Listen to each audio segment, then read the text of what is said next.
2 y...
Un, dos y...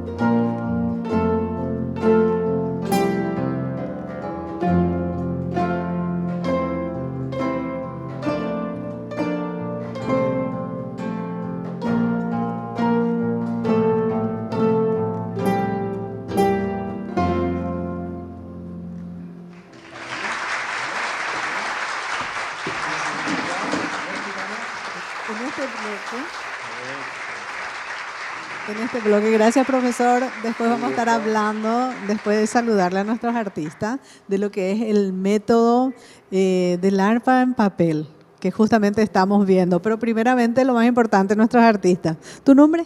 Sebastián. ¿Qué tal Sebastián con el arpa? Bien. ¿Te gusta? Sí. ¿Tu nombre? Ida. ¿Hace cuánto ya estás tocando el arpa? Hace 4 años. ¿Te gusta? ¿Y el último? Me tengo que acercar. Me muevo un poquitito más Batman. ¿Tu nombre? Gonzalo. Gonzalo. ¿Te gusta el arpa? Sí. ¿Hace cuánto ya estás tocando? 3. 3. Bueno, después vamos a estar sabiendo justamente todos los detalles de esto y realmente emociona. Si ustedes vieran lo que es el estudio ahora, mucha emoción cuando hay arte y cuando hay niños.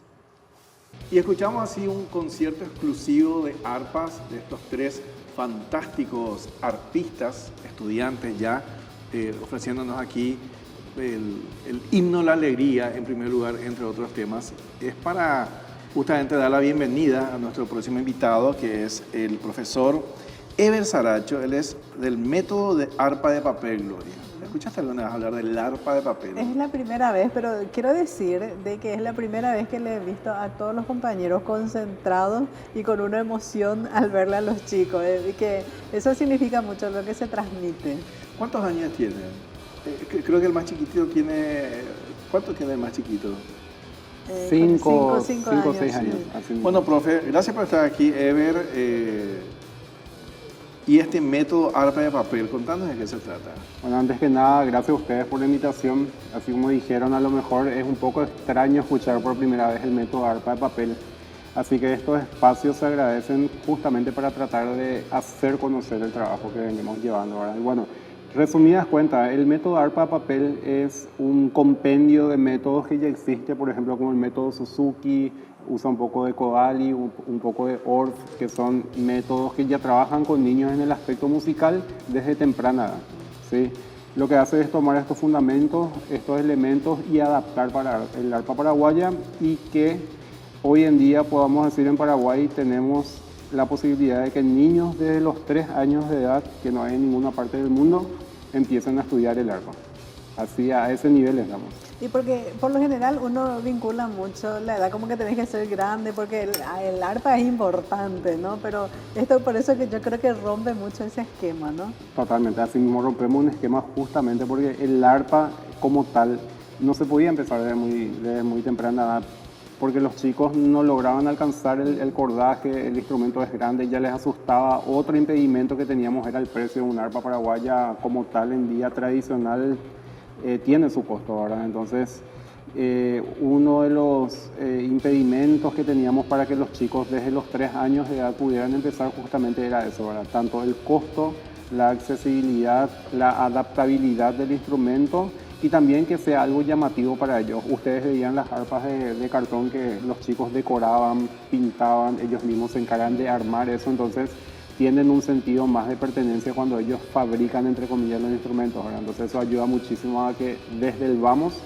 puedan ya generar un apego con el instrumento. O sea, en este caso, para ellos implica también hacer su arpa o ustedes hacen el arpa y ellos van decorando. Sí, ellos arman el instrumento. Nosotros nos encargamos de entregarle la caja de cartón y por otra parte las cuerdas, ¿verdad? Las cuerdas en la plantilla de madera que ustedes veían, les presentamos eso. Una vez que ellos ven el instrumento, primero se dedican a decorar, aprendemos las partes del instrumento y el último paso ya es juntar, ¿verdad? Armar el instrumento. Y ahí es en donde ya la emoción empieza a caminar con las primeras lecciones.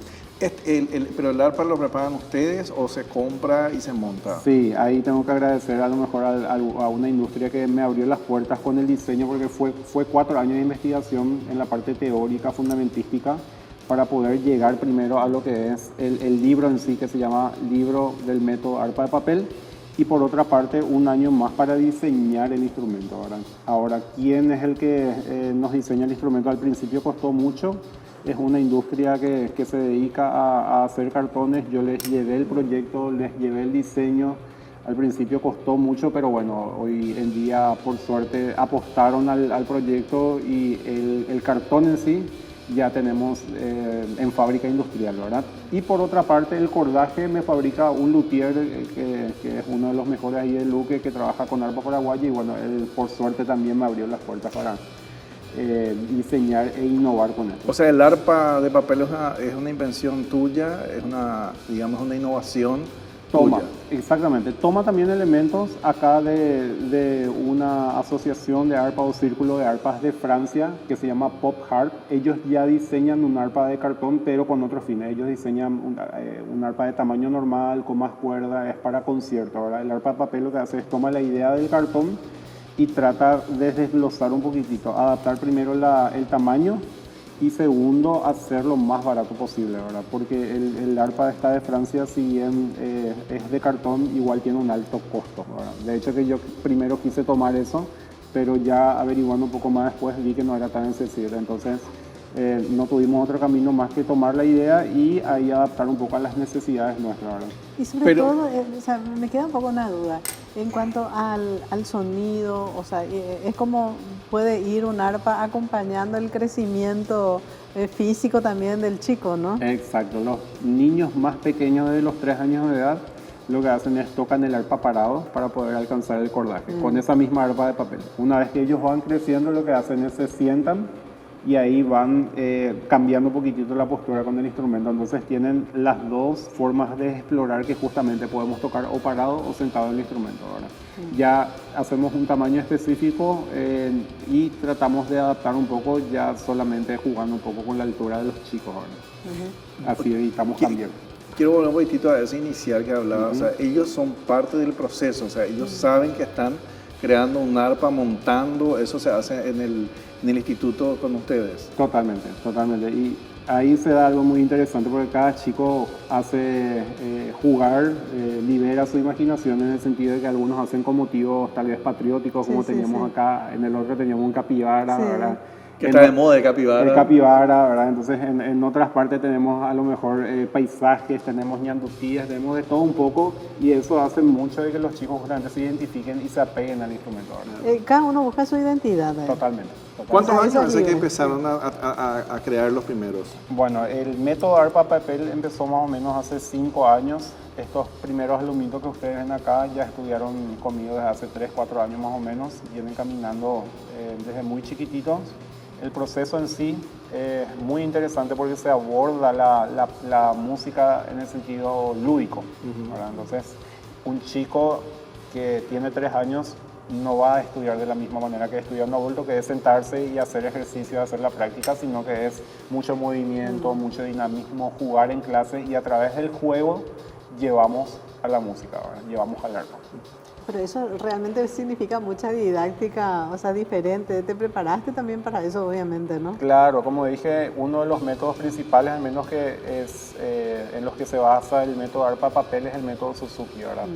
El método Suzuki empezó en los años 40 más o menos, se esparció por Estados Unidos, originario de Japón, pero ya tenemos una gran cantidad de evidencia de que el método funciona para varios instrumentos, para piano, para violín, para flauta, etc. Bueno, entonces toma estos fundamentos que justamente dice que cualquier niño puede aprender, todos los niños pueden aprender, si es que se aplican las técnicas correctas para que ellos puedan desarrollarse de forma libre a través del juego y la música. Hay mucho acompañamiento de los padres. Muchísimo. El método plantea justamente un triángulo, ¿verdad? Que es justamente el alumno, el docente y también el papá, ¿verdad? Entonces en ese triángulo vamos haciendo un aporte de manera conjunta. Los papás van como soporte, los alumnos de manera activa en la clase y bueno, el docente actúa más como guía, ¿verdad? Pero los papás finalmente tienen esa responsabilidad de trabajar, estudiar y acompañar lo que se trabaja en clase. Esto, por ejemplo, ¿qué es lo que dicen los papás y los chicos también en involucrarse y aprender, por ejemplo, el arpa? Los papás muy emocionados porque justamente entienden de que es un método único en donde ellos pueden acceder al instrumento que hace 6, 7, 8 años atrás no iba a ser posible, ¿verdad? Antes no teníamos niños de 3 años, 4 años, 5 años ejecutando el arpa, salvo excepciones que, como Nicolás Caballero, por ejemplo, que son genios, ¿verdad? Pero bueno, didácticamente hablando y pedagógicamente hablando no teníamos estructurado absolutamente nada, ¿verdad? Hoy podemos decir que nos ubicamos ahí como pioneros a nivel país y bueno, ojalá que esto se pueda expandir después a otros países también. ¿Les sorprendió de alguna manera la cantidad de chicos o de padres que se acercaron para que sus hijos estudien? Sí, me sorprende mucho la cantidad de alumnos y más que nada también la forma consuetudinaria que ellos vienen asistiendo a clase. O sea, generalmente yo esperaba a lo mejor una deserción un poquito más alta, ¿verdad? Porque es difícil generalmente, al menos en mi experiencia como trabajé ya en varias instituciones públicas y privadas, mantener con alumnos un largo tiempo, ¿verdad? Cada uno pierde el interés, se enganchan a otra cosa, a lo mejor ya... Se entusiasma a veces inicio del año. A lo mejor ya van para otro instrumento, ¿verdad? Entonces eso, al menos con mis alumnos grandes me pasaba mucho y me impresiona que con el método, con los chiquititos, todos los alumnos que empezaron desde hace 4 o 5 años siguen hasta hoy día, ¿verdad? Es increíble, o sea, tenemos estadísticamente hablando una deserción cero premio.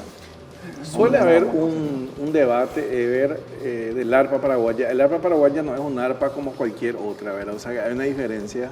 Totalmente. Arpa paraguaya justamente tiene ese nombre porque tomó características propias arraigadas acá del país. ¿Qué significa eso? Que cuando llegó de Europa acá a América se transformó, ¿verdad? Los guaraníes hicieron una transformación, adaptaciones como por ejemplo cambiaron la madera que se usa, cambiaron el lugar de donde se ubica la cuerda en la cabeza, agregaron más cuerda, cambiaron el tamaño del instrumento y otra cosa clave y fundamental, aparte del instrumento en sí, fue el repertorio que desarrolló Félix Pérez Jaroso, el virtuosismo con los lisandos, las bordonas, el instrumento como característica no de acompañante en un grupo, porque generalmente antes era para acompañarlo a un cantante, a un guitarrista, sino que ya tomando un papel protagónico, ¿verdad? Como solista el arpa paraguaya. Entonces ahí empieza a destacar muchísimo a nivel ya mundial el arpa y bueno, después se diferencia ya de cualquier otra arpa popular, ya sea venezolana, colombiana, en México que se tiene el arpa jarocha, ¿verdad? Bueno, esto se convierte al final en un semillero. Totalmente. O sea que hay futuro. Totalmente. Paraguay se caracteriza justamente por tener artistas en el arpa muy virtuosos, ¿verdad?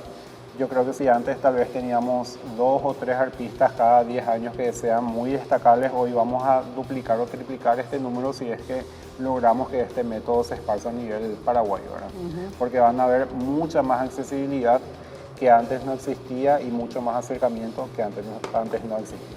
Y existe, o sea que creo que el hecho de que una empresa, podemos decir marcas incluso, papelera, haya tomado ese compromiso, ¿verdad? Porque supongo que es un compromiso, eso no es fácil, tener el diseño, tener como preelaborado, eso también es un logro, ¿verdad? Claro, total. ¿Se puede decir marca? Sí, sí. Entonces, Claro. bueno, agradecer a Embaco. Embaco es el que tomó el proyecto y totalmente, yo creo que de parte de ellos fue patriótico más que nada porque imagínense tomar un proyecto que ellos no entienden, no saben de música, están en la industria, están vendiendo en cantidades enormes y llevar este proyecto de donde no entienden bien de qué se trata, hacia dónde va, cómo va a resultar de cero, decirles, explicarles.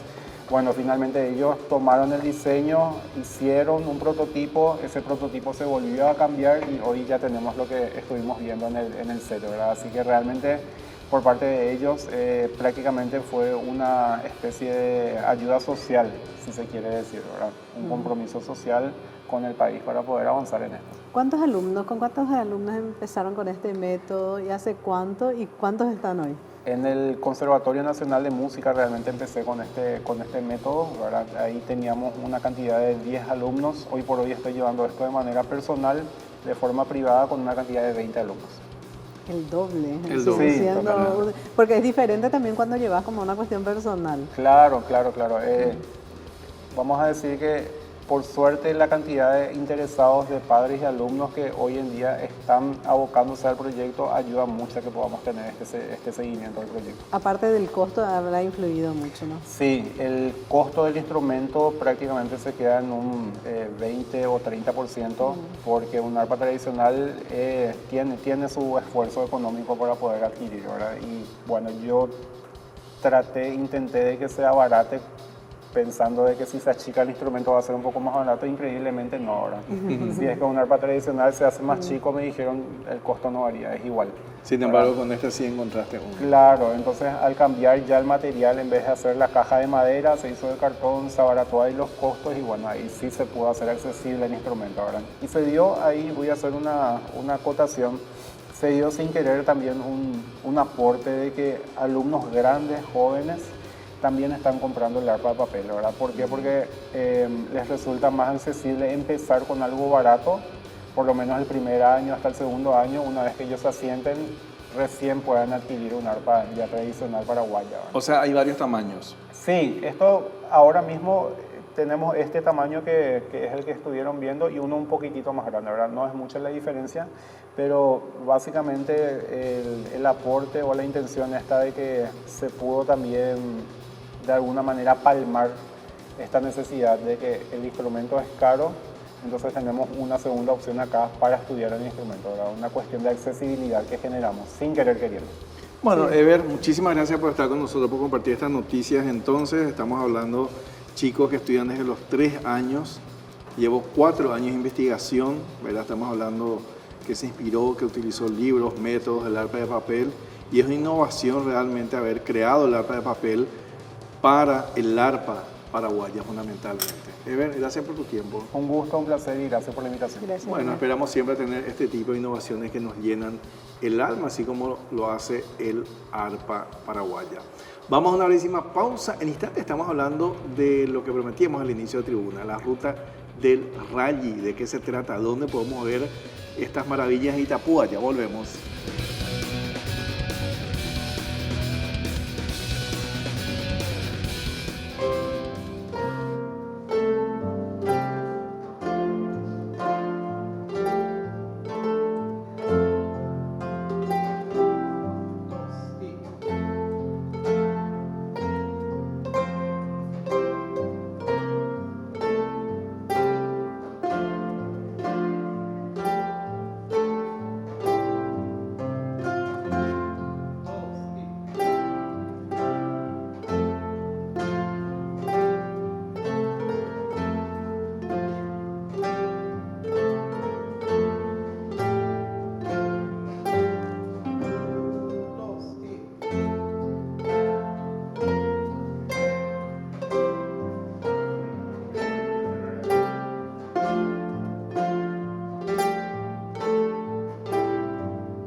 Rojo, 1, 2 y...